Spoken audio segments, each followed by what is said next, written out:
Okay, then. Welcome in, everybody, to the High Noon Stream. I'm Pugs Moran. This is the first of two streams that I do every day. Well, not every day, but we do this one, High Noon, Monday through Friday at high noon, 12 p.m. Central Standard Time. This show is about topics, headlines, current events, trends, anything that people are talking about, anything that's buzzing about in the world that you exist in.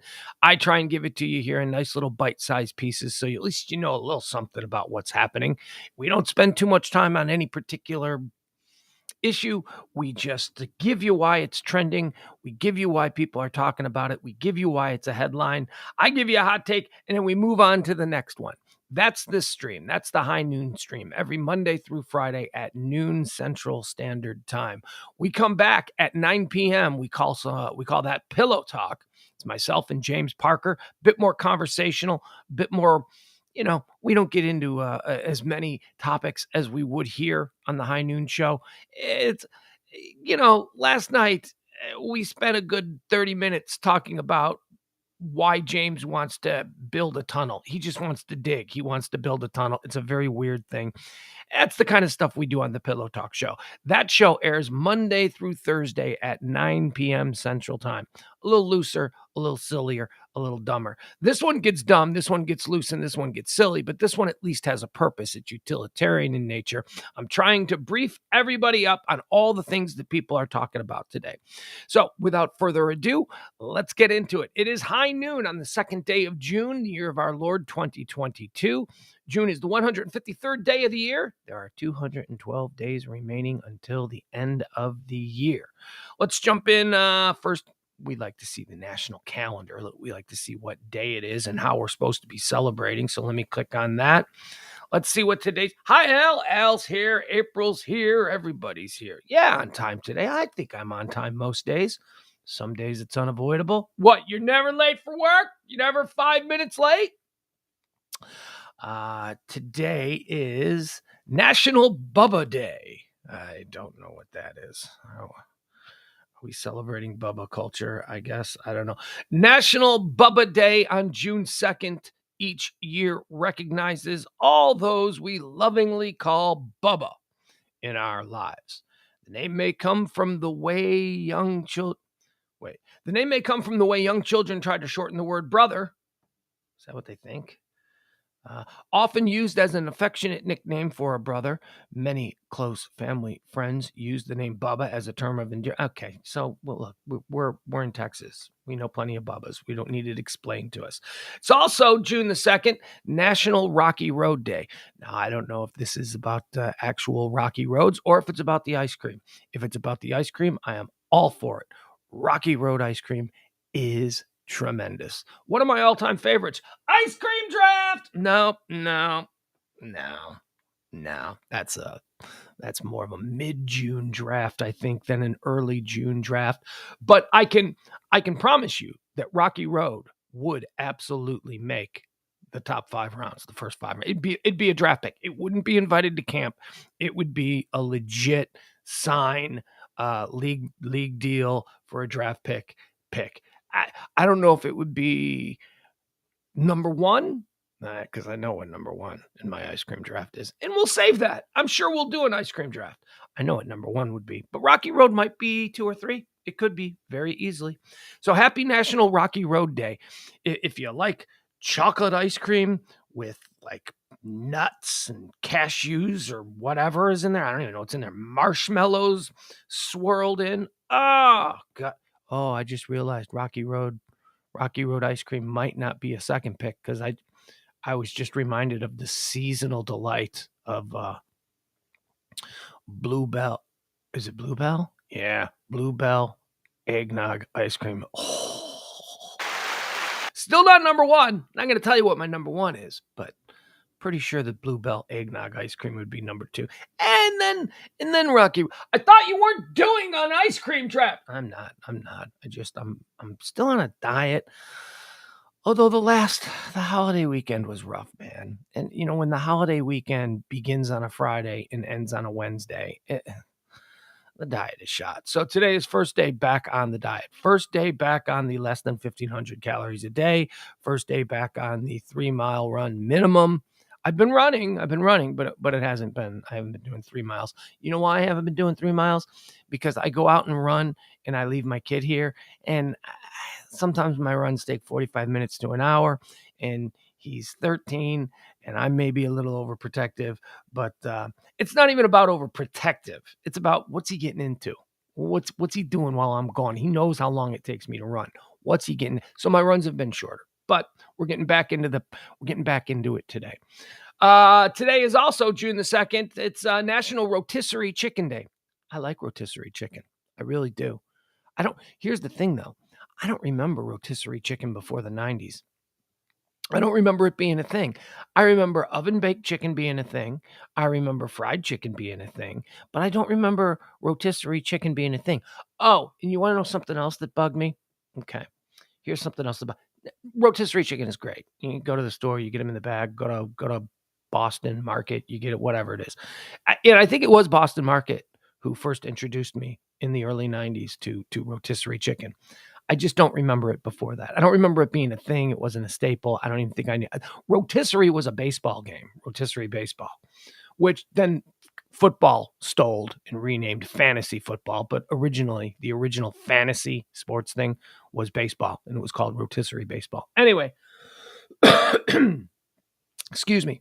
So here's something that just popped in my head since we're talking about chicken. So there's a really good show that I'm watching on I think it's on Stars. I don't know what it's on, but whatever, it came across my timeline. I started watching it. It's called Gaslit. Have you guys seen Gaslit or heard of Gaslit? Gaslit is a new 10-part series, I guess, starring Julia Roberts and Sean Penn as the Mitchells and the Mitchells, former Attorney General George Mitchell and his wife Martha Mitchell, and they were at the epicenter of Watergate. And it's all about the crazy. It's really fun. It's funny. It's wild. It's great. It's on Stars. It's called Gaslit. It's great. It really is. It took me a while. I was like, I don't know, I want to watch this, and I ended up watching the first episode, and I was like, this is crazy. This is nuts. It's good. It's really good. But there's a scene when the plumbers, if you know anything about Watergate, the plumbers were staying at the Howard Johnson across from the Watergate. And they were sort of, running surveillance. And this is 1972, something like that. I think it's 72. This is 1972. And the plumbers are all hanging out in the Howard Johnson. And I believe it's Howard Hunt. There's a Watergate name for you. Howard Hunt is sitting on the bed in 1972 eating buffalo wings. Nah, fam, that was not a thing. Not a thing. 1972, Howard Hunt was not getting buffalo wings from room service at the Howard Johnsons. Buffalo wings in 1972, they may not even been a thing in Buffalo yet. Buffalo wings were not time appropriate for that scene, and it threw me out of the whole thing. I was like, this dude can't be eating buffalo wings. It's 1972. Buffalo wings didn't become popular until the mid-80s with Hooters. They sort of made buffalo wings something outside of Buffalo, New York. It's not a thing. And it ruined it for me, ruined that whole scene. But Gaslit is a good show, and it still is National Rotisserie Chicken Day. It's also National Leave the Office Early Day. Okay, whatever. Yeah, like we need an excuse to be slacks. Come on. All right, what else do we have today? Let's talk about the things that happened on this day in history. On this day in history in 1835, P.T. Barnum and his circus started their first tour of the United States. And my whole life, it was Ringling Brothers, Barnum and Bailey Circus. When I was a kid, that's what it was. You would go see Ringling Brothers, Barnum and Bailey Circus. And then I think it just became Ringling Brothers because they dropped the Barnum. And then Ringling Brothers, apparently, I don't know, they had a falling out. Oh, it was the elephant thing. They treated elephants badly. And so for 5 years, there was no such thing as a circus anymore. And now it's back. It's back as just Ringling. Ringling is now going to be touring again in 2022, and no animals. I don't know, man. I don't know. I mean, look, I get it. I like animals. I guess they treated animals poorly, but I can distance myself from that. The joy that I had at the circus, I love the circus. It was so stupid. There's just so much going on. and I don't even like clowns, but the clowns are still there. The clowns are still be there. And I guess it'll just be like the dude in the motorcycle in the steel ball cage. You know, that guy, the guy who rolls around on a motorcycle. That's pretty cool. And then, there's still, I guess, the risk of like some sort of terrible, tragic incident occurring on the high wire or whatever. I don't know. Ringling is coming back. And on this day in 1835, P.T. Barnum launched the first circus in America. In 1924, United States President Calvage. On this day in 1924, U.S. President Calvin Coolidge signs the Indian Citizens Act into law, granting citizenship to all Native Americans born within the territorial limits of the United States. And then that sort of redundant. If you're a Native American, then you were born in, well, I guess you could have been Native Americas, right? I suppose. Yeah, it was really nice of us. We came, they were here, they had a society going all the way back thousands of years. We showed up and we said, yeah, forget all that stuff about your 1,000-year society here. We're taking over. It's now ours, and you're not citizens. And then in 1924, they said, okay, fine. We'll acknowledge that you were here, and we'll acknowledge that you have a right to be here. So that was the Native American Citizenship Act. In 1953, on this day in 1953, and it's going on right now. I don't know if you're following any of this stuff in the news. I guess we don't have to cover it because we'll mention it now. On this day in 1953, the coronation of Queen Elizabeth II at Westminster Abbey becomes the first British coronation and one of the first major international events to be televised. It's all over the TV now. It's all over the TV. I don't know, one of her great grandkids, right? It'd be one of her great grandkids is trending. I don't know if it's like, I think it's probably, is it William and Kate? I think it's probably William and Kate's kid. The planes flew over, there's big doings going on in England right now. Big doings for the Queen. She came out and she's like, hello. And she did that whole thing. And the whole family was on the balcony. And then some planes flew over and some, I'll call him a cute little kid, even though he is genetically reprehensible, because how can this kid just be born he won the genetic lottery. He's a god. He's a god in the eyes of these people. Crazy. They're delusional over there. So the planes fly over and this kid is like, and it was all cute because he's little. He's going to be terrible. He's going to be a terrible human being. He's cute now, but he's going to be a terrible human being, because how can you be raised as a prince? And I think he's 1, 2. At the moment, I think he's maybe 3rd or 4th in line for the British monarchy. Whatever. Cute kid. Rest assured, he'll grow into a horrible human being. On this day in 1997 in Denver, Timothy McVeigh is convicted on 15 counts of murder and conspiracy for his role in the 1995 bombing of the Alfred P. Murrah Federal Building in Oklahoma City, in which 168 people died. He was executed 4 years later. How was it only 15 counts if 168 people died? I don't know. I'm not a lawyer. I don't understand these things, but it seems like it should be at least 168 counts of murder, right? Okay. How about some birthdays? Let's get into some birthdays on this day. Some people were born that we need to talk about here. This of interest to those of us residing here in North Texas. Born on this day in 1920, Tex Schramm, American businessman. He died in 2003. Tex Schramm led the Dallas Cowboys through their America's Team era. Yeah, sorry, Jerry. America's Team. The America's Team thing comes from the 70s. That's where it's from, with Staubach and who else? Who could try? Tony Dorsett, Staubach and Landry, Tex Schramm. On this day, born in 1941, it was kind of a sad one. Charlie Watts, English drummer, Rolling Stone, songwriter, producer. He died just a few months back in 2021, I think back in the fall. Charlie Watts, born on this day in 1941.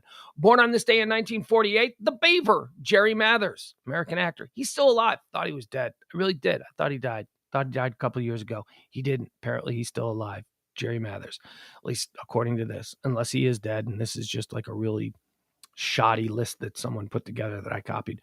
Born on this day in 1955, Dana Carvey, American comedian and actor. Here's a little tip for you if you're looking for something really good to watch. There is a documentary on Hulu. I want to say it's available on Hulu if you have Hulu. There's a documentary called Too Funny to Fail. That's what it's called. Too Funny to Fail. And it is a documentary about the ABC sketch comedy show, the Dana Carvey show, which aired for like only 13 episodes. And ABC didn't know what to do with it. And Dana Carvey had left Saturday Night Live, and ABC said, okay, we're going to give you your own show. We're going to build it all around you and your characters. It's going to be a sketch comedy show. It's going to be great. You're going to love it. Paid him a whole lot of money, and Dana Carvey went out and assembled a murderer's row of comedy writers, sketch performers, just that show. It's called Too Funny to Fail. It's on Hulu, and it's about how they just pulled the plug on this thing because they didn't get it. This show, I remember watching it, and I remember thinking, man, this show is weird. It was too weird. What it was too weird for its time.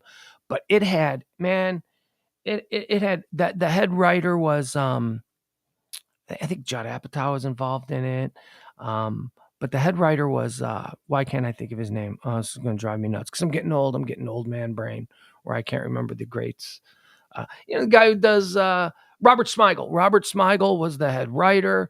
The cast had Stephen Colbert, Steve Carell. I mean, I'm out. I can't think of any of the names, but it was massive. It was a huge cast of super talented people. The writers were all super talented. Everybody involved in the Dana Carvey show went on to do like huge things. And ABC was like, yeah, we don't get it, so we're pulling the plug. Too Funny to Fail. Happy birthday, Dana Carvey. They gave up on your show, and now history is going. Why'd they give up on that show? That show probably could have been great. Born on this day in 1968, Andy Cohen. Andy Cohen. If you're a gay man or a woman, Andy Cohen's a big player in your life. I am neither of those things, so I just kind of know Andy Cohen from, I don't know. I dated girls who used to watch What Happens Live. Andy Cohen's an interesting guy. Andy Cohen was he was just an executive. He was like a suit who worked at Bravo, and he started greenlighting these Real Housewives shows. And all of a sudden, Bravo went from like a struggling network that nobody knew what to do with to something that every woman and gay man in America lived and breathed by. It became like their go-to channel for everything. And Andy Cohen was in charge of that. And at one point, Andy Cohen had so much power at Bravo that he said, I'm going to stop being the vice president in charge of production, and I'm going to put myself on camera. And now he's more famous for being a television personality than for being a television executive. So there you go. Happy birthday, Andy Cohen. You did it. You went within you got inside the system. You became a suit, and then you became such a powerful suit that you made yourself a TV star. Good for you. Born on this day in 1968. Here's somebody else that I thought was dead. Lester Green, American comedian and actor. I thought he was dead. I really did. I thought this guy was dead. Want to tell people who Lester Green is better known as? Beetlejuice. Remember Beetlejuice from the Howard Stern show? Beetlejuice. Now, this is so weird. There are a couple of weird things that happened today while I was putting this list together. We'll get to the second weird thing. This is the first weird thing, because I hadn't thought about Beetlejuice in, 20 years, 15 years, whatever. Beetlejuice was the guy that used to come on the Howard Stern show, and he's disabled, and we all laughed at him because I'm sorry. It's funny. I'm a human being, and he seemed to be happy, and whatever, it's his call. But he's mentally disabled. Well, whatever. Well, he seemed happy, right? So what is he supposed to not be famous and be disabled? He's famous. People love them. Lester Green, aka Beetlejuice, born on this day in 1968. Now, why is this weird? Because over the Memorial Day weekend, my son, who is a YouTube fanatic, that's all he does is he watches stuff on YouTube. My son, just this past weekend, discovered Beetlejuice. Discovered Beetlejuice from the old Howard Stern shows. Killed him. Dad, have you ever heard of Beetlejuice? I'm like, yeah, I know who Beetlejuice is. Watch this. And we just sat and we watched these Beetlejuice clips from like 20, 25 years ago that are just, they're timelessly funny. Now, look, you can get all wrapped up in the whole, well, they were exploiting mentally disabled people. I don't know. Were they? I mean, I can tell you that as someone who was doing radio at that very same time, that there was a lot of pressure on us from outside forces. You got to get some whack pack people like Stern. You got to get some weird people. And we were always like, yeah, I don't want to do that. I don't want to bring in a retarded guy and just make fun of him for what the hell is that? Again, my whole thing about doing radio was that I like to be able to sleep at night. I like to not be haunted by my but it's fine for other people. Other people want to do it. They can sleep at night. That's fine. Kelly and I were both like, yeah, every time we'd have like there was a gentleman here in the North Texas area who became a Stern Whack Pack member, Lispy Lynn. You guys remember Lispy Lynn? Well, the show that we took over for, a show called Bob and Don or something, I don't know, whatever it was. There were a couple of guys that we took over for. They had made Lispy Lynn, who was he wasn't retarded. Lynn was fine. He just talked funny because he had a cleft palate. That's what he was known on Stern's show as, cleft palate. And they were always like, they were like, you got to put Lispy on. You got to put Lispy on. You got to put Lispy on. And me and Kelly were like, well, we like him. He comes out to all the appearances, and he was working us. He wanted to be put on. But we didn't know what to do with him. We were like, what are we supposed to do with him? Just sit there and be like, you hear the way he pronounced that? That's his thing. That just wasn't our vibe. That wasn't what we did. We did other really stupid things, but, nothing quite like that. So anyway, my kid gets into Lester Green, a.k.a. Beetlejuice. And yesterday, I was going through my YouTube. I was looking for live coverage of the Tulsa shooting. And all of a sudden, I had nothing but these Beetlejuice clips. So instead of watching the mass shooting unfold in Tulsa, I found myself in a Beetlejuice hole last night. Just last night, the first time in like 20 years. And I'm watching these videos, and oh my God! And then here it is today. That's why today is weird. He just pops up. Today is his birthday. So I wanna play one that I just love. And again, we're not going to be able to monetize this show either, because I'm sure that Stern will have a problem with us playing this. But hey, whatever. So if you can't tip the show, if you could pass along a little gratuity, we certainly would appreciate that. You can do that by hitting any of the signs, the Cash App, the Venmo. They're all listed there at the bottom of the page. It is the end of the month. We are trying to make our bills, so help out if you can. But let's watch a little bit of Beetlejuice, his brilliance or lack thereof. Here on his birthday, he was born on this day in 1968. Here is some classic Beetlejuice from the Howard Stern Show. Whoop. Spell. Wait a second. Why did this get highlighted blue? I don't like that. The blue go off. It did. All right. Here we go. Spell red. Red. L-S-T-E-R. All right. Is that your final answer? My final answer. All right. I think that's close enough, but no. All right. Okay. The judges are saying that's not exactly right. I'm going to go to Gary.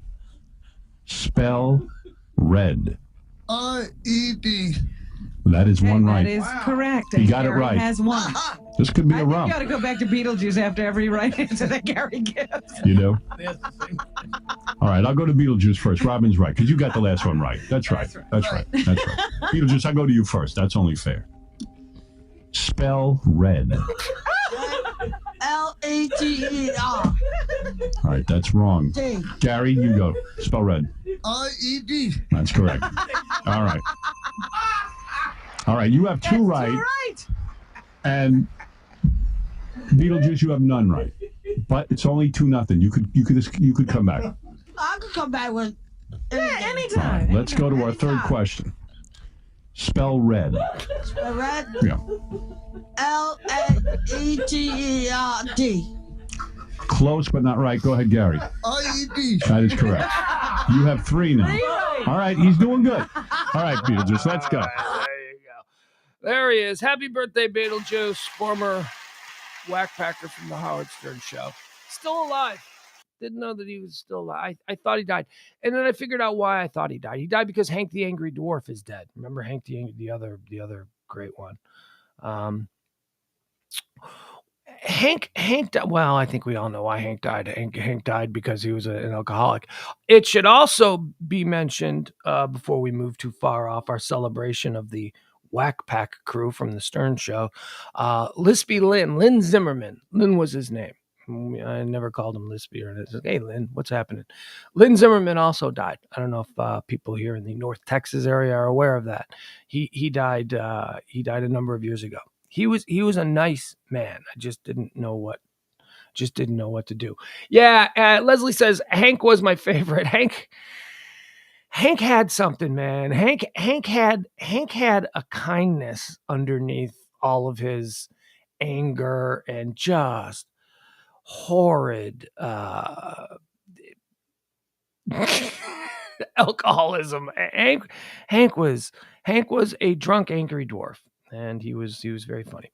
All right, we got some other birthdays we need to celebrate. Happy birthday to you, Lester Green, a.k.a. Beetlejuice, still alive. Shocked by that. Born on this day in 1978, Dominic Cooper. Do you guys know who Dominic Cooper is? Dominic Cooper is an English actor. I don't really know anything that he's done other than the FX show Preacher. Have you ever seen Preacher? He plays Preacher in the FX show Preacher. Plays Preacher Jesse. Preacher is excellent.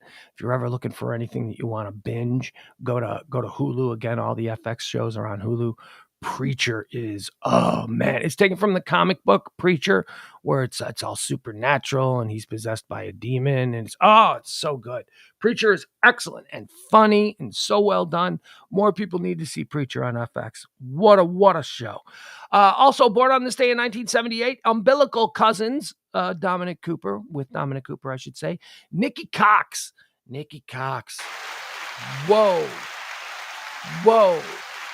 Nikki Cox was on the show Unhappily Ever After, which has an interesting story in that the creators of Unhappily Ever After were the main writers for the first couple of seasons of Married with Children. Married with Children became a massive hit for the Fox network, and the two main writers of Married with Children said, we want a raise, and they said, no, you're going to get a raise. And they said, okay, fine. We're going to go to another network, and we're going to create the exact same show as Married with Children. We're just going to do it a little bit different. And that's what Unhappily Ever After was. It was the exact same show as Married with Children. And Nikki Cox was cast as the Christina Applegate character. And they improved because Nikki Cox, woo! And she married Bob Goldthwait. She married Bobcat. She was married to Bobcat Goldthwait, which was so weird because Bobcat Goldthwait does not look like the kind of guy that should be able to get a Nikki Cox. I mean, he could get a Nikki Cox if Nikki Cox wasn't famous in her own right. But because Nikki Cox was famous in her own right, it became kind of curious. It's like, okay, I could see Bobcat Goldthwait getting like a pedestrian who looked like Nikki Cox, like maybe she's a dancer or something, or a struggling actress. But Nikki Cox was a TV star. Nikki Cox is now married to Jay Moore. I want to say Jay Moore. Yeah, that seems more appropriate. Nikki Cox, happy birthday. Born on this day in 1978. Born on this day in 1979, another fabulous.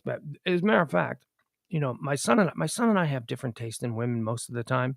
Like if I say someone looks good, my son will go, she's too old, you know, which I guess is appropriate because he's 13 and the woman I'm usually talking about is in her 30s or 40s. She's too old. I'm like, really? You think that you put an age limit on that? And he's like, yeah, Dad, I don't know. She's older than my mom. I go, yeah, okay, I guess that checks out.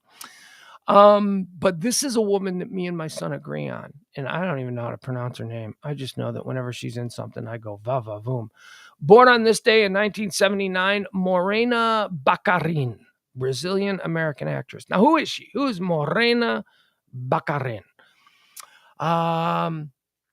She was a model, and she started out on the show V. I don't know if you remember the show V from like a long time ago. She was like the face of the aliens. She was the human face that the aliens created to show to the human race so that the human race wouldn't freak out because she's gorgeous and like you don't really want to be angry at her. And then she's on Gotham. She played the coroner on Gotham. Oh my God. She was in Homeland. the first season of Homeland, she played, remember if you watched Homeland, the first season, she played the wife of, I don't know, what's that guy's name? I don't know whoever the guy is who went on to play in Billions. I don't know. But he was in the first season of Homeland. She played his wife. Oh God, she is truly, she's a top fiver all time. She's a top fiver all time in my list of the most beautiful women on the planet. That's Marina Baccarin. Born on this day in 1979. Happy birthday to you, Marina Baccarin. I don't even know if I'm saying the name right. No idea. Not a clue. A couple of deaths occurred on this day. Dead on this day in 1996. Ray Combs. You remember Ray Combs? Ray Combs, he was the guy that replaced Richard Dawson on The Family Feud. He was a game show host. I believe he committed suicide. I don't want to delve too much into it, but Ray Combs, American game show host, born in 1956, died on this day in 1996, famous for replacing Richard Dawson on The Family Feud. Dead on this day in 2008, Bo Diddley, American singer, songwriter, and guitarist. He was born in 1928. Bo Diddley died on this day in 2008. Dead on this day in 2012. And this is where we get into another weird, like, what is with today? Today, weird stuff happening. Beetlejuice, I hadn't thought about him in 20 years. And then last night, I fall into a Beetlejuice hole. And then today, it turns out that it's his birthday. Here's the other weird thing. Dead on this day in 2012, Richard Dawson, the original host of Family Feud. The two hosts of Family Feud that, were 1-2, Richard Dawson and Ray Combs, both died on the same day. Different years, but on the same day. That's weird. Ray Combs died in 1996, host of the Family Feud. Richard Dawson died in 2012. Longtime host of the Family Feud. If I were Steve Harvey, I would be very afraid of this day. I would be keeping everything careful on this day. All right, let's get into the topics that are trending today, the big things that are happening in the world. We've covered the birthdays, we've covered history, we've covered the day of. Now let's get into some serious stuff. Tulsa is trending. Tulsa. There was another mass shooting yesterday in Tulsa at St. Francis Hospital, St. Francis Medical Center there in Tulsa. 4 people were killed. The killer was also killed. The killer has been identified as Michael Lewis. I watched the press conference this morning. It was interesting. He left a note, so he had intended to kill himself. On May the 19th of this year, Michael Lewis received back surgery. Then he started to experience pain from the back surgery, and apparently he couldn't get drugs for whatever reason. And he started to call and harass the doctor's office, saying that you got to fix my back. You got to fix my back. 2 days ago, he showed up at the offices demanding to see the doctor and demanding to get some kind of additional treatment for his back pain. After he did not receive any satisfaction from the doctor's office a couple of days ago, he went to a store and he bought a handgun. That was on, I want to say, what did I write that date down? It was a couple of days ago. I think maybe it was Monday or something. And he bought a handgun. And then yesterday at 2 p.m., he went and he bought an AR-15 rifle. Yesterday at 2 p.m., he bought an AR-15 rifle. 2 days earlier, he bought a handgun. He'd been harassing these doctors at this doctor's office in Tulsa. 2 p.m., he purchases his AR-15 rifle. At 4:52 p.m., the first calls to 911 came in. He showed up at the doctor's office, and he just started killing people. He killed 4 people. 2 were doctors. 1 was a hospital administrator. The other person, I'm not sure who it was, whether it was a patient in the waiting room or whatever. Killed 4 people. The police immediately stormed the building.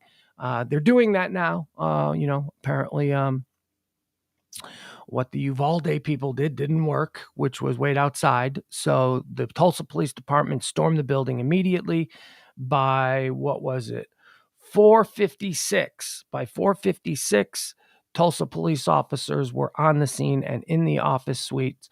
That's when the killer shot himself in the head. He had a note in his pocket explaining all of this. He said that he blamed the doctor, and he went there specifically to kill the doctor and anyone else who got in his way. So there you have it. That's all we really need to know about this. 2 doctors were killed, 2 others were killed. Some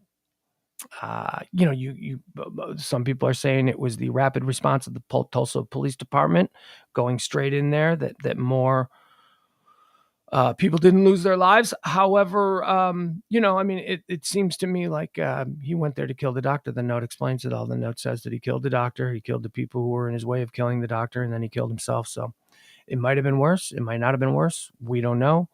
All we know is the most troubling part of this whole thing, and we're going to move on because I think we did enough last week on shootings and mass shootings and all that good stuff, all of that stuff. He bought his rifle at 2:00 yesterday afternoon with the purpose of killing people with it, and he killed people with it 2.5 hours later. So, I don't know, what we waiting period? Gun dealer going, dude, you seem a little bit frazzled, whatever. I don't know. We can't be putting that on gun dealers. We can't be putting the added responsibility of being a mental health professional and being able to evaluate somebody who comes in. But maybe there should be some stopgaps there. Maybe there should be something that slows down the ability of someone to go, I'm getting a gun, and then actually getting that gun so closely. But you know what? That's for greater minds than me to figure out. What are you going to do? 233. The number 233 is trending. 233. That's because there have been 233 mass shootings in the United States since January 1st, 2022. That is 233 mass shootings in this country since the new year began. And we're only like, I don't know, whatever. We don't need to go into that. More chilling is the number 20. There have been 20 mass shootings in the United States since Uvalde. In 1 week. Just in one. Now, I know we had the Memorial Day weekend, and there were a lot of mayhem going around and gangbangers getting into fights at boat parties or whatever the hell that situation is.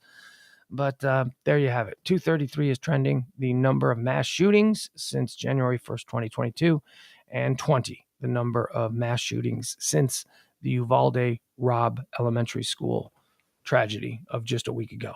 OPEC is trending. OPEC bows to pressure from Biden administration and agrees to increase oil output by 50%. So OPEC, now there is some hooks in this one. It says that Biden is going to have to go to Saudi Arabia. He didn't want to go to Saudi Arabia. He doesn't want to really deal with those people. They've been wanting him to come, please pay us a presidential visit, blah, blah, blah. Trump went. Trump was the first president to do that in a very long time. Presidents typically don't do that because of, I don't know, politics and all kinds of other global implications of a cozy relationship between the people. Whatever. I don't want to get into it. But OPEC bows to pressure and agrees to increase size of oil output hikes by 50%. Biden reconsiders visit to Saudi Arabia. Okay, so that's the deal. Obviously, he went, okay, fine. I'll give you a trip. You got to start cranking out more oil. We got to look at these gas prices. We got to get the price per barrel lower. What are you doing to us here? Well, come see us. Okay, if you start to increase the oil production, then fine, we'll put something together and I'll come see you guys. OPEC will increase the size of its oil supply hikes by about 50%, bowing to months and months of pressure from major consumers, including the United States, to help ease the pain of high prices everywhere. Ministers of OPEC agreed on Thursday that the group should add 648,000 barrels a day of oil to the market. This will begin in July and August. This is up from 432 barrels that they are producing currently. The increase would be divided proportionally between members of OPEC members in the usual way. Countries that have been unable to raise production, such as Angola, Nigeria, and most recently Russia, would still be allocated a higher quota. That could mean that the actual supply boosts are smaller than the official figure, as has often been the case in recent months. All right, so there you go. So maybe just in time for vacation season. Prices will drop because oil prices are insane. Depp Heard is trending, of course, because that came down yesterday. Let's see. Johnny Depp prevailed in his 3 counts of defamation against Amber Heard and was awarded $15 million. The 7-person jury announced on Wednesday. The jury also decided that Depp, through his lawyer Adam Waldman, defamed Amber Heard on 1 of 3 counts in her countersuit. She was awarded $2 million. So $15 million to Johnny, $2 million to Amber, so $13 million to Johnny.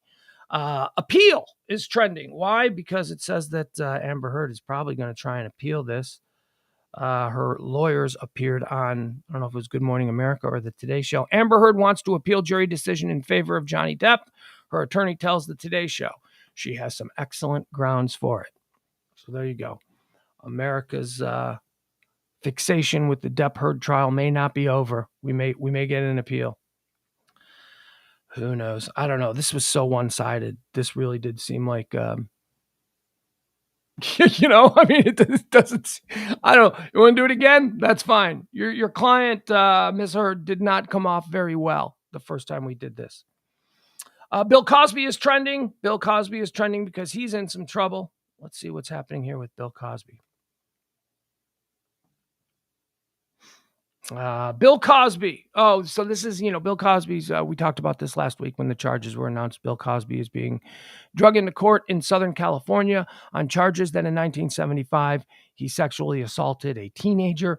Bill Cosby pounced on a 16-year-old girl and sexually assaulted her at the Playboy Mansion in 1975, the accuser's lawyer alleged in court Wednesday.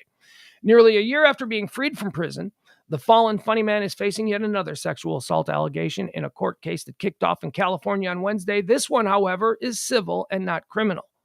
The embattled 85-year-old comedian and actor did not appear in the Santa Monica courtroom to face Judy Huth, that's her name, who claims that she and a friend met Cosby while he was in Los Angeles in 75 to shoot Let's Do It Again, unfortunate name, with Sidney Poitier. Cosby couldn't have been friendlier, attorney Nathan Goldberg said. A few days later, Goldberg said Cosby then invited Huth and her 17-year-old friend to the Playboy Mansion. Okay, that's a mistake. She's 17. Huth came out of a bathroom to find Cosby sitting on a bed in one of the bedrooms. He patted the spot next to him for Huth to sit. After she sat down, he pounced, Goldberg said. Cosby tried to put his hands down her pants, then exposed himself, forcing Huth to touch him sexually. Huth, now 64, filed a civil lawsuit against Cosby in 2014 seeking financial damages and a police report, and filed a police report, but no criminal charges were ever brought against the comedian.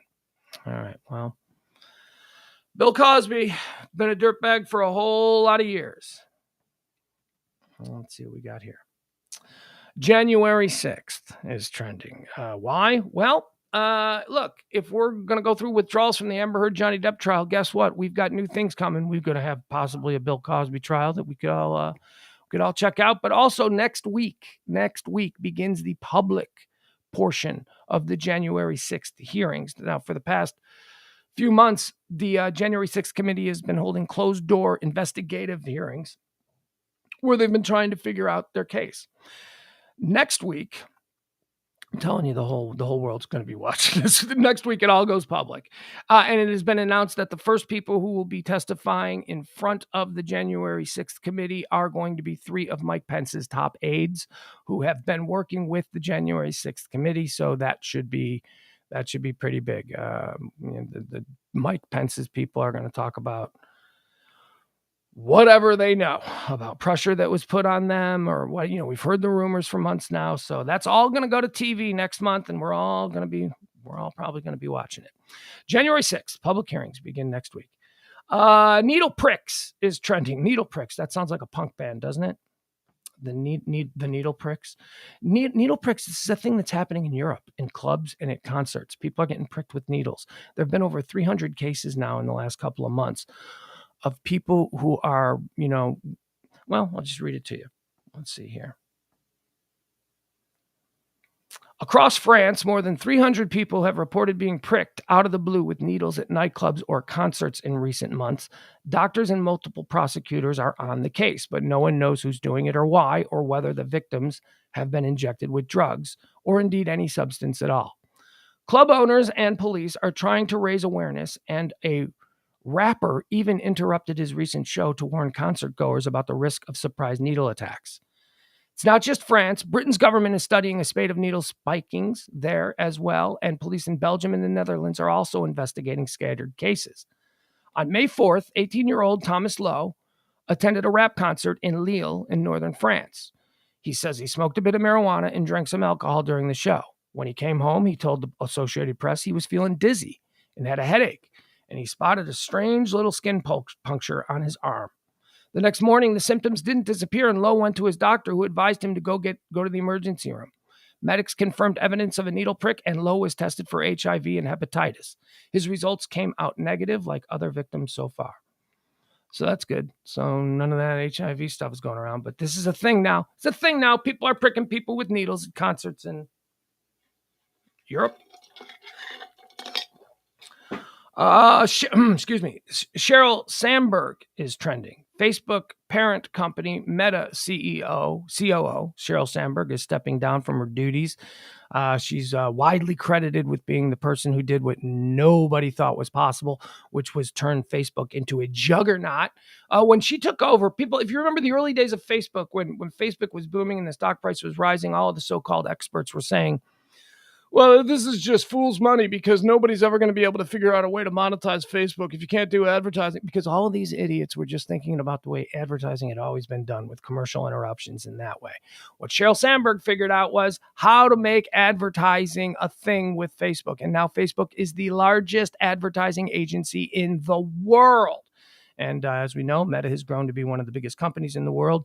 She is stepping down. People are saying that Sheryl Sandberg may pursue a career in politics. We will see. Honey Boo Boo is trending. Oh boy. Hold on a second, you guys. I should have said this at the beginning of the show.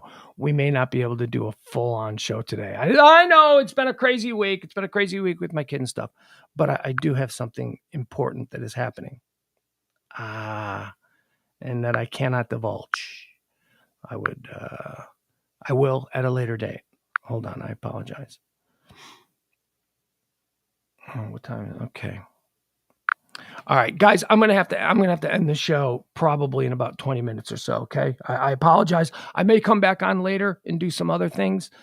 Maybe finish up any of the stuff that I skip over here. But I have somewhere that I need to be. It's important. It concerns my kid and his foot, and a thing that I promised that I would do. He's heading out of town on a vacation. Excuse me. I thought you said you weren't going to talk about. Well, yeah, I know, but I may need. Well, I do need. I need to get him to a second follow-up doctor visit on his foot, and it just so happens that the opening for me to get him in there is now happening. So I do apologize, but we'll be back tonight. We'll be back tonight at 9:00.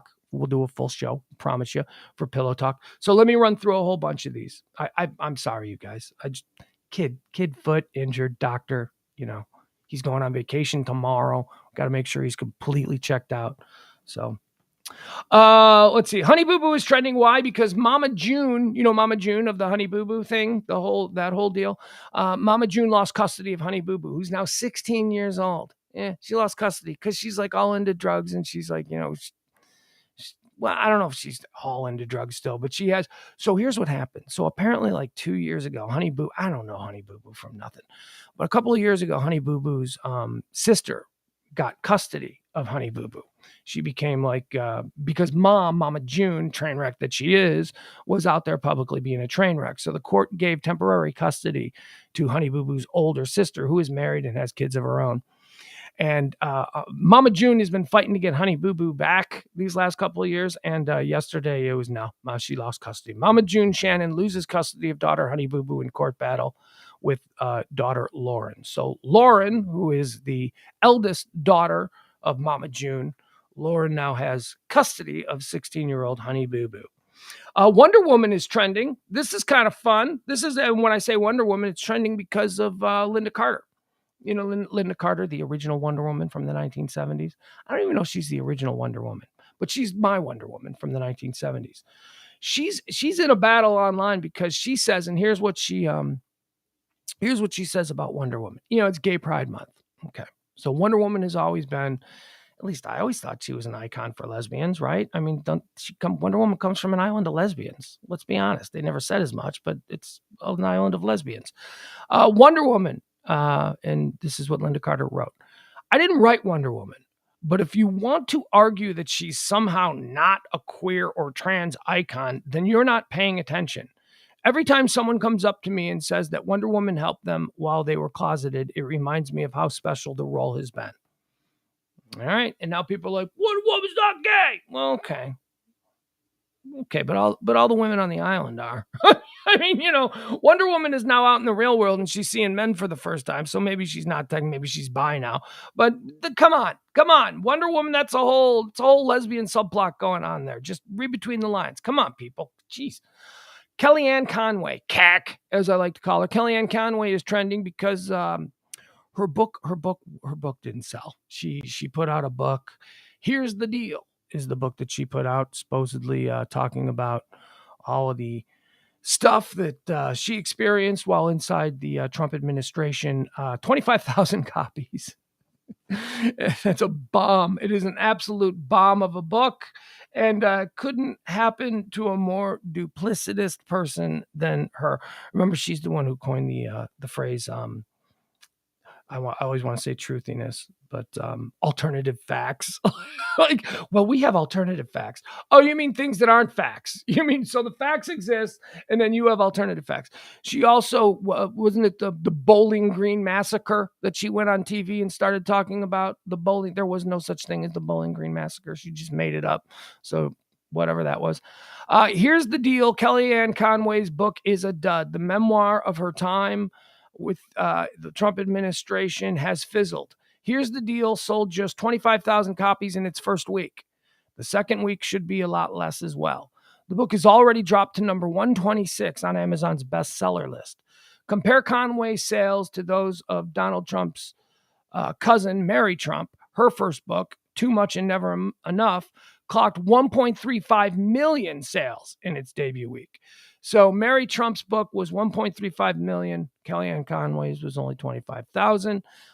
Michelle Obama's Becoming sold well over 1.2 million in its first week. And even Donald Trump himself sold about 240,000 copies of a coffee table book last winter. So 25,000, that is not cutting it. Nobody wants to hear from you, Kellyanne Conway. Just go away.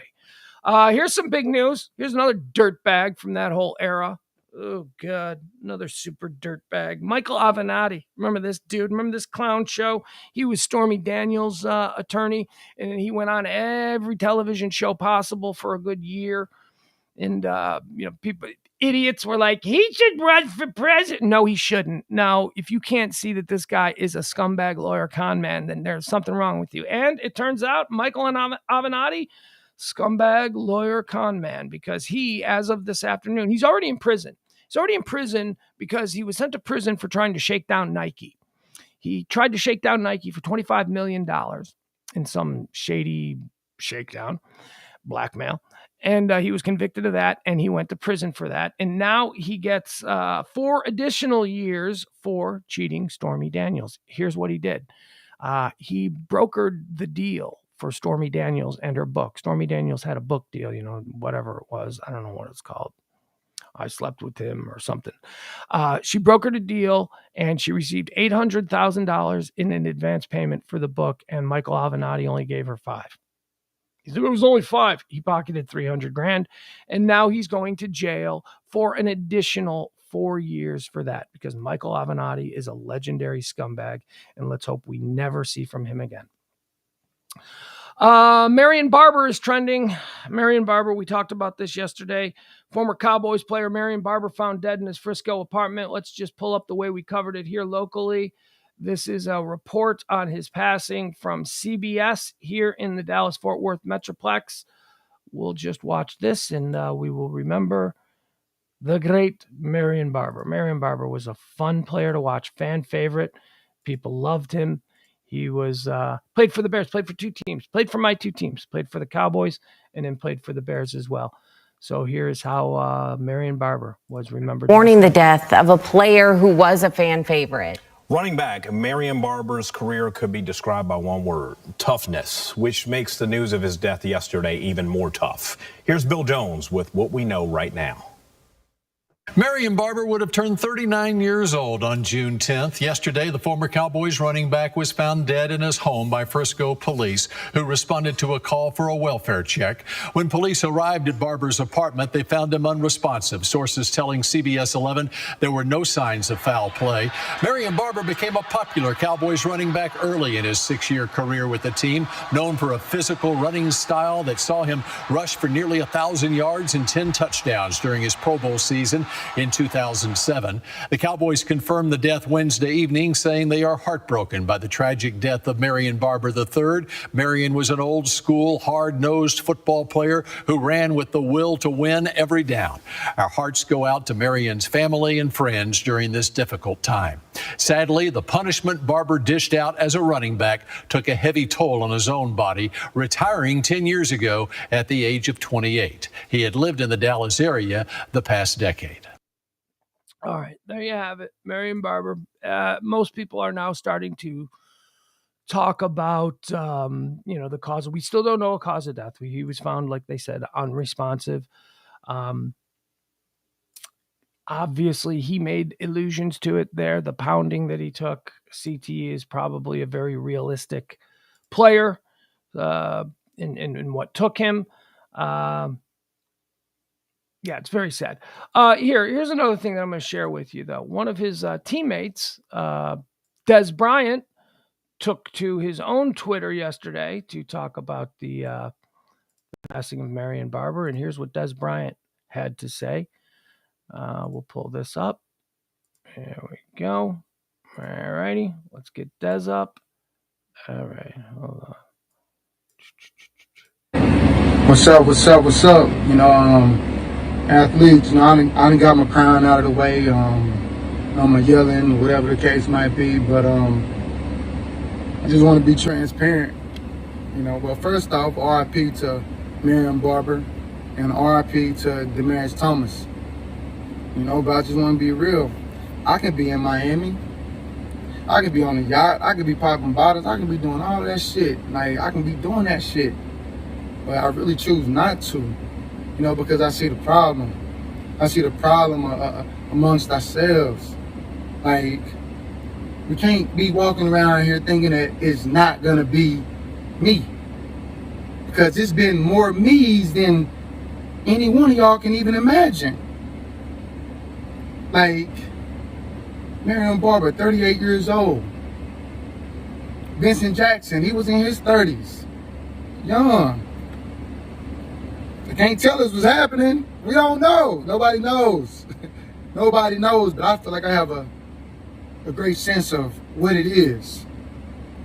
Like, we have to bring unity amongst each other. That's why I hit y'all up. You know who you are. I'm very appreciative to the ones who respond back. Man, I ain't fuck. Like, I don't know what you're thinking. I'm not saying that this is the case. I ain't clout chasing. I don't care about none of that. And if anybody who know Dez Bryant know, I don't care about none of that. We all deserve to live like kings, if you ask me. We gotta find these answers. That's up to us. R.I.P. Marion Barber. R.I.P. Demarius Thomas. R.I.P. to all our fallen soldiers. R.I.P. to all y'all, man. I love y'all. For real, we created this shit. It ain't nothing without us. We deserve to live like kings, and I mean that. Yup. All right, there you go. That's Dez Bryant speaking out about his former teammate, Marion Barber. I got to be honest with you, folks. I've watched that about 5 times. I have no idea. I understood about 20% of what he was talking about there. I have no. The hell is he talking about? What is he referring to? I don't know. I mean, okay, R.I.P. to Marion Barber, R.I.P. to Demarius Thomas. I don't know what the hell Dez is getting on with that stuff. Here's an interesting thing though. This is another. We talked about the weird stuff about today, right? So there's like there's the Beetlejuice situation. where I hadn't thought about Beetlejuice in 20 years. And then today's his birthday. And I'm like, oh my God, just last night I was watching Beetlejuice videos. Then we got the Family Feud people, Ray Combs, host of Family Feud. He dies on this day in 1996. And then, Richard Dawson, the other host of Family Feud, he dies on this day in 2012. Just weird little symmetry. So we're watching that video there, and two well-known football players, Marion Barber and Demarius Thomas, have died recently. And the very first thing when I heard that Marion Barber died, I'm a Chicago Bear fan, and Marion Barber went from the Cowboys to the Bears. I watched him his whole career with the Cowboys, and then he came to the Bears for one season in 2011. And when my friend Ed, he sent me a text. He's like, hey, Marion Barber died. I go, yeah, I know. I was just watching, or I was just reading about that.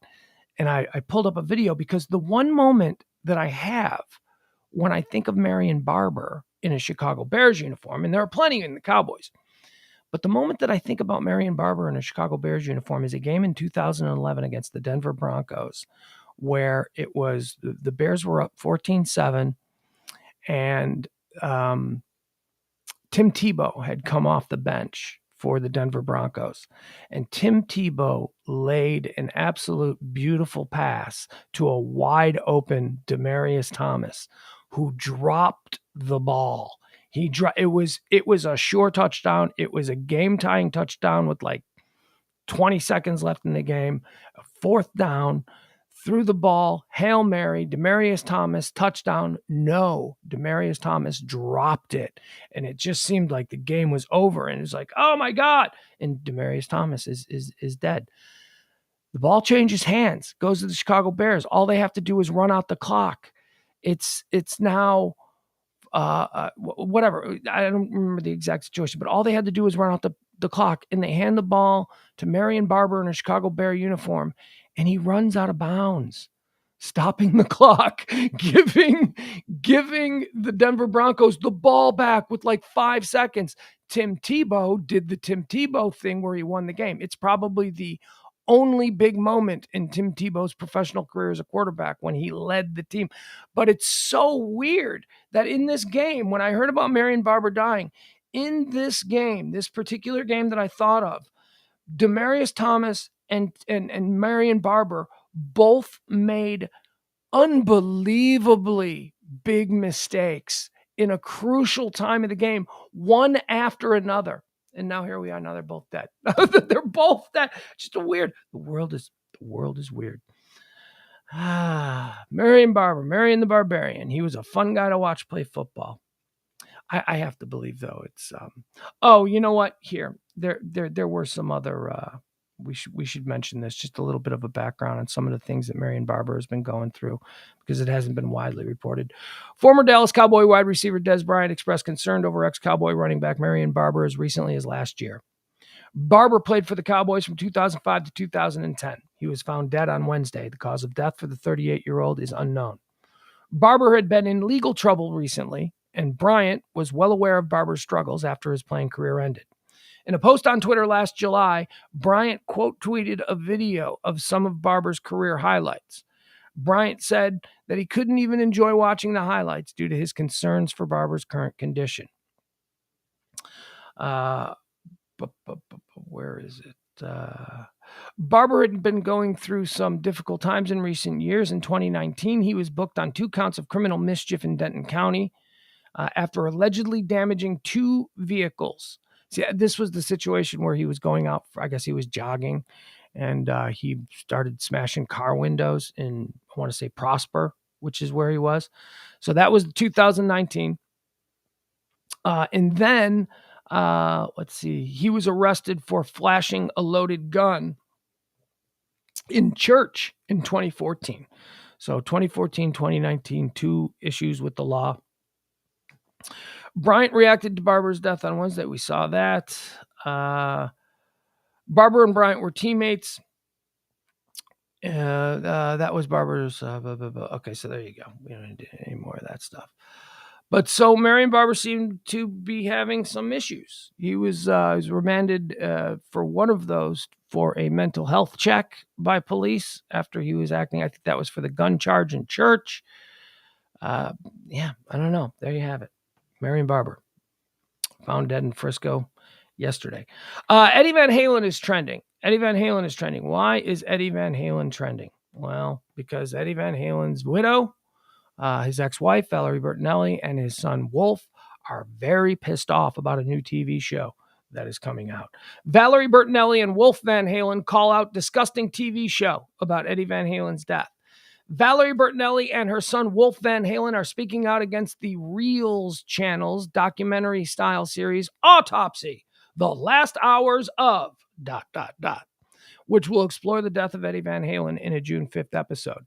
In a series of tweets on Wednesday, the mother-son duo slammed the network, the show, and those involved for focusing on the late Van Halen founder, who died in 2020 at the age of 65 after a long battle with cancer. F the Reels channel. F everyone that works on this show, and F you if you watch it. Effing disgusting, trying to glamorize someone's death from cancer. Wolf, 31, wrote in a response to a tweet from Blabbermouth publicizing the show. This is pathetic and heartless, the son of Eddie Van Halen said. Bertinelli, who was married to Eddie for over 20 years, commented on her son's post. The 62-year-old wrote, "Good Christ, this is disgusting." In a statement obtained by People, Reel said that the series responsibly explores the circumstances of the passing of well-known and genuinely loved celebrities who the public cares about immensely. That is such bullshit. They exploit the fame of people for the sheer purpose of going, look at how awful it was when this celebrity died. There is no reason for shows like this. I happen to agree with both the son of Eddie Van Halen and Valerie Bertinelli. What kind of people watch these things? I don't get it. I don't understand the people who watch these things. What you don't understand how difficult cancer can be. Is that it? You're going to spend an hour. You're in such a place in your life where you're going to sit and you're going to spend an hour watching a beloved celebrity icon just waste away through the ravages of cancer. That's how you choose. Spend a full day at work, come home, make a drink, and watch that nonsense. I don't get it. I don't get it. But I don't get a lot of people. A lot of people are pretty awful. So there you go. All right, we're going to end today's show on this one. This is always fun. This is a nice little thing that I had just in case I had to end the show early because I thought maybe we could have a little fun with this. So there is an argument trending on Twitter right now based on a list that was put out by who put this out? New Arena Rock. This looks to be some kind of industry thing. Okay, so here's what it is. They've put out a list. You know, we love these lists. They put out a list of the 25 greatest rock bands of all time. All right, Cohen, you want to do this? We want to do this, right? We're interested to get mad because these people don't know what they're doing. Number 25, coming in at number 25 on the list of the greatest rock bands of all time. Aerosmith. Aerosmith comes in at number 25. Okay, all right, that's fine. Aerosmith coming in at 25. I might put them a little bit higher just based on career longevity, and it is nice to see them making the list. But number 24 is the Four Seasons. The Four Seasons. Frankie Valli and the Four Seasons are considered a greater rock band than Aerosmith. Are you out of your mind? Number 23 on the list, The Clash. I don't know who made this list because The Clash is on my list. The Clash is absolutely... Oh, I lost the page. Oh my God, I lost the page. Oh, that can't happen. Oh, I'm so sorry. Oh no. Oh, why am I getting pop-ups on this? This is a list that I Yeah. The Clash to me are a top 10 rock band of all time. And yet, here we go. The Clash comes in at number 3 on this stupid list. So we've got Aerosmith, we've got the Four Seasons, and now we've got the Clash. The Clash coming in at number 23 on this list. Okay, let's go. Let's see, next page. Bruce Springsteen and the E Street Band coming in at number 22. All right, I don't like that, but I'm not going to spend a whole lot of time arguing about it because, I think they're one of the greatest rock bands of all time, just pure musicianship. Again, we're talking about longevity, but that's fine. Whatever. Put them on the list. Number 21, Cream. Cream makes the list at number 21, the 21st best rock band of all time. Cream. Do you agree? Do you disagree? I don't know. All right, let's get into the top 20. CCR, Creedence Clearwater Revival. You can make a case, again, I don't know. I was going to say career longevity, but honestly, didn't they break up like 30 years ago? It's just that their music has been played on classic rock stations for like the last 50 years. Number 19 on the list of the 25 greatest rock bands of all time, Sly and the Family Stone. Sly and the Family Stone. I know that people in the business love Sly and the Family Stone, and they're always, they're one of the greats. But did they have a body of work to rank that high? Number 18, just one better than Sly and the Family Stone, the Eagles. Now, I know that the Eagles are much maligned, and I know that a lot of people are like, I hate the Eagles. But I fully believe that is because the Eagles are just omnipresent. If you've lived in this world for the last 50 years, 40 years, 30 years, whatever it was, everywhere you have gone at some point, you've heard an Eagles song, and they're just everywhere. They're like McDonald's. You take them for granted. So they come in at 18, although I think they are like the number one selling of all time. Number 18 on the list of the greatest rock bands of all time. Number 17 on the list of greatest rock bands of all time, The Doors. The Doors? I don't know. I don't know. And that's fine. You could probably make that argument. I'm sorry. I just skipped over one on accident. That was my bad. So The Doors, Metallica comes in at number 16. That's right. And at number 15, Metallica. Metallica number 16. Maybe if you're from a different era, maybe Metallica is easily a top 10 rock band of all time. I think that case can be made, but according to this list, they are not. Jimi Hendrix comes in at number 15. We mentioned that. The Velvet Underground comes in at 14. That's bullshit. The Velvet Underground at 14. Are you kidding me?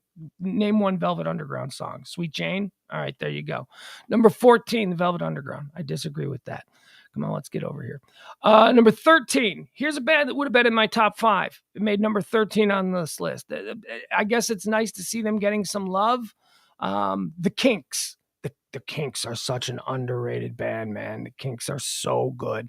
Here's another band that would have made my top 10, coming in at number 12 on this list of the 25 greatest rock groups ever. The Ramones. The Ramones come in at number 12. I would put the Kinks a little bit higher than the Ramones, but on this list, they come in at 13 and 12. I don't know. All right, just missing out on the top 10. Let's see. So we're getting in the top 10. Black Sabbath. Black Sabbath comes in at number 11, just missing out on the top 10. All right, so now here we go. This is what we wanted. We were waiting for this one. Here we go. These are the top 10 greatest rock bands of all time, according to this list. Number 10. You have a guess? AC/DC. AC/DC comes in at number 10. Yeah, I could see that. These are, okay, so the 10, right? We got to believe that these are like the gold standard. Number 10, AC/DC. Let's see here. Who else comes in here? Sorry, I just lost the page again. There you go. All right. Number 10. Yikes. Why am I getting these pop-ups? All of a sudden, I'm looking at this list and they're trying to sell me Def Leppard tickets. I don't think Def Leppard's going to make this list. Number 10, AC/DC. Number 9, I guess they would make my top 10 as well. So, because it's just my generation. Number 9, U2. U2 comes in at number 9. Number 8 is the top 5 band in my list, and I'll knife fight anybody who says any differently. Number 8, Rush. That's right, Rush. Getting some respect. Well, you want to talk about a band that in their time, they were not respected by any of the critics. Look at them now. They're coming in here at number 8 on the list of the 25 greatest rock bands of all time. I love Rush. Rush is one of the bands that in my cultural education of my son, I force-fed him Rush from like the time he was 5 years old. And now he's 13 and he loves Rush. Number 7, Pink Floyd. Yeah, I guess they belong there. But again, I think Pink Floyd is a pretty overrated band. I don't know. It just, Pink Floyd was never really my thing. Number 6, here you go. This is a top 5er in my list. Top 5, it makes number 6 on this list. Number 6, The Who. The Who. I want to say, like, it's hard to say that The Who is underrated because, you know, they started like 70 years ago and they're still around. But for some reason, I just don't think that they get the kind of love that they deserve. Number 5, here we go. Top 5 greatest rock bands ever ranked. Number 5, the Beach Boys. All right. Look, they sold a lot of records. They were incredibly important as far as a cultural influence.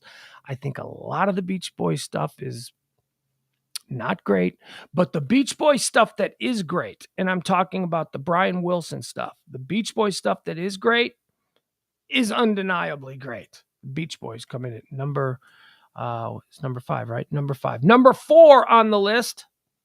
Some of you are going to get mad at me.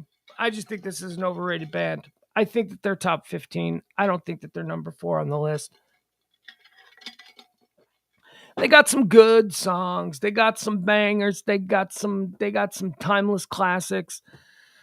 But it seems to me that within the last 10 to 15 years, this band has all of a sudden been shooting up the charts as far as like the most important bands of all time. And I just don't see it. My formative years were their peak years, and I just don't get it. Number 4 on the list of the greatest rock bands of all time, a band that I think is wildly overrated. Queen. That's right. Yeah, I said it. I said I think Queen is wildly overrated. Number 3 on the list. Here we go. It's the big 3. Big 3. Third greatest rock band of all time. This is an industry publication that stages concerts. The number 3 greatest rock band of all time, Led Zeppelin. Yeah, you know what? And guys, you can guess what the top 3 is. The top 3 in this list is like the top 3. Whenever people talk about the top 3 running backs of all time, it's always either going to be Jim Brown, Walter Payton, and Barry Sanders, Walter Payton, Jim Brown, Walter Payton, Jim Brown, Barry Sanders. It's any combination of the 3. It is the same whenever we deal with the greatest rock bands of all time. Number 3, Led Zeppelin. Number 2, this is where it gets big, though. Number 2, right? Who's number 2? Because it could be one band, it could be the other. I think we know we're talking about the Beatles and the Rolling Stones. Which one is going to be number 2 and which one is going to be number 1? Number 3 is Led Zeppelin. That's fine. Put Led Zeppelin right there. Who is the number 2 greatest rock band of all time? The Rolling Stones. There you go. That means the Beatles are number 1 of all time, according to... what is this again? I want to see. I don't even know what company this is. It's a trade publication. Tracker, live tracker, concert industry information news. Yeah, I don't know. All right, whatever. There you go. There you have it. That's going to do it. Guys, I got to scoot. I got to get out of here because I got to get my kid to a place. I got to get his foot looked at one last time. He's got to get checked out. We got to make sure that he can go on vacation and have all of that fun. So I appreciate you joining me today. We will be back tonight at 9:00 for Pillow Talk. Pugs and Parker proudly present Pillow Talk on the Radio Misfits podcast platform. Come one, come all. That's what I say about that. We'll be back tomorrow. Oh, my goodness. A little bit loud. We'll be back tomorrow with another high noon show. It'll be a full one. I'll give you a full one. I promise you. Adios to you, Byron. You handsome son of a bitch. Brady, thank you so much. Jeff, appreciate all of you guys hanging out in the chat room today. Again, look, I don't know why I feel guilty about this. I oftentimes go way over the 2:00 limit. It's just been, it's the first week of summer. We got a lot of moving parts going on. People are doing things. I have a kid with a big split on his foot that needs to be irrigated and treated and wrapped and whatever, all that kind of stuff, before he goes to swim in some mud hole. He's going to a very nice resort for a family reunion in the Ozarks. Hopefully he comes back with the knowledge of how to launder money. That's my big wish for him while he goes off on his summer vacation up there. We'll see how that turns out. Speaking of laundering money, if you're in the money laundering game and you would like to whitewash some through the little... oh, what happened? Did I lose it? How did I lose it? Help is all I need. There you go. You want to launder some money through me? I am more than willing to help you out. We do take donations. We like your tips. Treat me like your bartender, your barista, whatever you can do to help us out. I know it's early in the month, but we didn't make our goal. So anything you can do, help us out. It helps the show continue. The show's going to continue regardless. You find people, look, I just appreciate you guys who just show up every day. But if you're in a position to help the show out, throw a little tip, either on the Venmo or the Cash App. I'd like to thank my girl Leslie, who I woke up with a very nice little tip from her. I appreciate that. I don't like to mention it. I'm sorry. There was also somebody last night helped me out with a nice little tip. Thank you. Appreciate that. We go days without them, and that's fine. But the people who do help out, I really do appreciate it, because it makes it easier. It takes a little pressure off of being able to do this show. All right. Keep fingers crossed for a good doctor visit, and we'll see you tonight at 9 o'clock, okay? 9 o'clock for Pillow Talk with Pugs and Parker.